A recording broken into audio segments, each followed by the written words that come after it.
Did you know that bumblebees use vibrations to collect pollen? This makes them efficient pollinators of blossoms with hard-to-reach pollen like tomatoes. Bees are the most famous, but pollinators come in all shapes and sizes, from flies, butterflies and moths, to beetles, bats, and hummingbirds. Each species is uniquely suited to certain shaped blooms.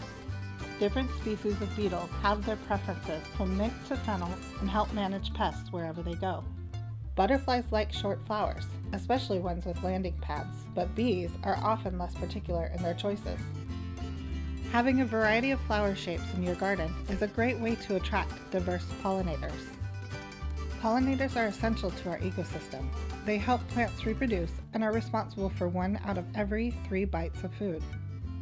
Widespread insecticide use and destruction of natural habitats have put bees and native pollinators in danger. You can create a safe haven for pollinators by refusing to use insecticides in your yard and by adding plants that will attract beneficial insects.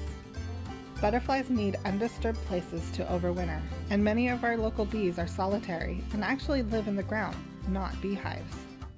Leave a few spaces untidied, such as a small pile of brush on the ground, or create a bug hotel by stacking hollow sticks. A healthy garden is food for pollinators, so expect some nibbled leaves. Helping pollinators does not have to take a lot of time or effort. You can make a difference by adding even 1 native species to your garden.